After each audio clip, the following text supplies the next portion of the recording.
For one phone, it meant Sony's comeback to the top-tier smartphone game, and for the other, it meant the perfecting of what the first one started. Hey, it's Josh Vergara from Android Authority. What's going on, everybody? And this is the Sony Xperia Z1 versus the Sony Xperia Z. One of the main ways of looking at this comparison is that the Xperia Z1 was a further perfecting of what was started in the Xperia Z. Essentially, this means both phones share many similarities. What was at one point considered the comeback phone for Sony into the high-end smartphone game came with a look we didn't and still don't often see in the market, a very rigid look with sharper edges and corners, almost like a rectangular block. What we also got with the Z was the beginning of a new trope for Sony smartphones, the big silver metal power button on the side atop the volume rockers. Having water and dust resistance meant that all of the ports and slots on either of these phones had to be covered up with small plastic pieces. I used to think that they would eventually break, but actually they never have, so that's good. Nonetheless, they dangle from the phone when opened up and are the most attractive parts of the phone despite having an important function. Overall, the very decisive look of the phone gets a pretty light weight, giving the Xperia Z a nimble ability despite feeling sharp due to those edges. The Xperia Z1 is the Xperia Z grown up, in a way, as the phone has not only gotten a little bit bigger, but has also improved upon the general design philosophy of its older brother. What was once a plastic frame and chassis is now metallic, and though the rest of the phone is similarly encased in completely glass and some plastic, it unsurprisingly gets heavier as a result. In the hand, this just feels like a more premium device, whose added weight may or may not be a problem. The lighter Xperia Z might be easier to carry, but the weight also somewhat grounds the Z1. The black slate look returns along with the same button layout, the various small covers, and finally the addition of a two-stage camera button on the same side as the buttons. Its edges were also smoothed out with very subtle curves that lower the rigidity of the feel. The result is a softer overall feel, despite this phone being so similar to the original Xperia Z. When it comes to design, there are real differences between these two phones, even if they aren't easily recognizable at first glance. If you liked the look of the Xperia Z, the Z1 isn't hard to enjoy either. It's definitely worth noting the added weight and size as well as those subtle curves that soften the feel, but I know I didn't have any problem with the sharper edges of the Xperia Z. Admittedly, it might be an eyesore for some people to see that the bezels on both of these phones are rather thick. We have been somewhat spoiled by thin bezels and other offerings, and that is simply something you won't get here. Nonetheless, Sony has been hard at work trying to improve their display game since the Xperia Z, which came with a capacitive TFT screen backed by the Bravia engine. Especially when head-on, this 1080p display capable of 441 ppi brought a great experience akin to a tiny Sony TV. Yes, the viewing angles were highly publicized for not being great, and they really aren't. On those standards, this screen might not truly fit into the top tier, but it is still good at producing a nice, enjoyable experience. The Xperia Z1 did improve on all of this as Sony created the triluminous display, this time backed by the X-Reality engine. It is still capable of the same 1080p resolution and 441 ppi. From a cursory glance, you can notice that the Z1 screen has darker blacks, and as a result it has better contrast. It definitely handles the darker timescape UI very well. It does somewhat improve on those viewing angles a little, though the certain hue does still cast over everything. And at times you do notice that the backlight bleeds out of the edges of the screen, which doesn't really kill the experience but is definitely still worth mentioning. Dead on, however, this is definitely a better execution of the display experience originally found in the Z, and that is a good plus for the Xperia Z1 even if it isn't leaps and bounds better. Leaps and bounds do describe the upgrade in the performance department. Some thought that a top-tier offering like the Xperia Z did miss the mark somewhat by having the then somewhat aging Snapdragon S4 Pro, clocked in at 1.5 GHz and backed by the Adreno 320. Partially due to the more simplistic timescape UI, the experience was quite snappy and smooth, without really any big slowdowns. Even months after its inception, I can still rely on it to get work and play done. However, the recently released Xperia Z1 does benefit from getting the newer and very powerful Snapdragon 800, the 2.2 GHz beast with the Adreno 330. This is the current top dog in the processing department and definitely makes the Z1 a great package.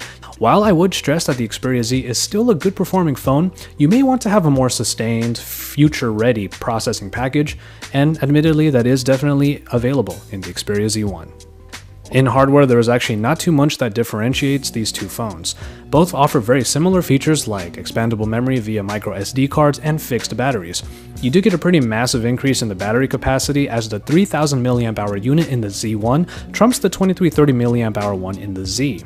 As a result, you will definitely get much better longevity from the Z1 as it is able to handle a full day's work with no issues at all. Power saving features definitely help with this as well. And despite both phones being flagship devices, I find it odd that features found on other iterations of the Xperia Z line don't make it on either of these phones, like the IR blaster from the ZL, or the ability to make any metallic surface a stylus from the Z Ultra. The biggest change in hardware, however, is definitely in the camera. The Xperia Z came with a 13-megapixel shooter powered by an app that was pretty simplistic. It did come with the superior auto that calls back to Sony's CyberShot cameras, and for the most part, it does its job pretty well. You can always go into a normal mode with some manual control, and there were some other modes available like sweeping panorama.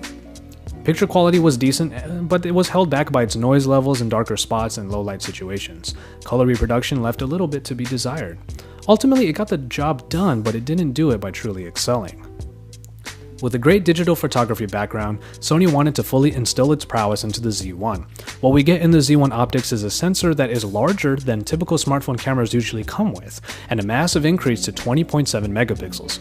While that's definitely awesome, it was unfortunate to find that the megapixel drop immediately went from 20 to 8 megapixels in the settings. Not only that, there are no steps for 16:9 shooting in between those, which is a big bummer for anyone who wanted a larger size in their favorite aspect ratio.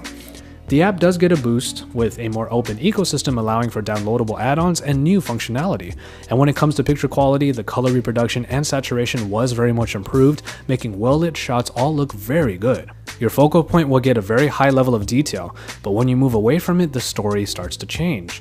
Areas with blur or noise, basically anything from black spots to low-light areas to even sometimes the bokeh in the background, have a smudgy look, making grain that much more unattractive.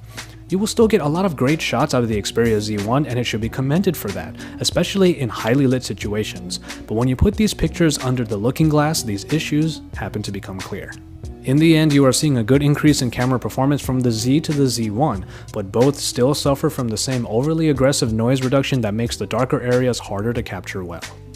Finally, in software, we don't see a whole lot of changes as the Timescape UI has not really evolved that much. You get a pretty simplistic user interface overall that does somewhat mimic stock Android, with the home screens, the dock, app drawer, and the power widget in the notification dropdown. These phones do bring the modernized version of Sony's media experience like the Walkman app, which is a nice and attractive music player that I still like to use very much. The main addition that differentiates Timescape is the Small Apps feature, which can be accessed in the Recent Apps screen. These are small overlays that allow for small and quick multitasking over whatever you're already doing. In the end, you're getting the same overall experience with either phone. Honestly, it's a bummer that Sony phones don't really make it to US carriers, though they are quite popular in plenty of other countries.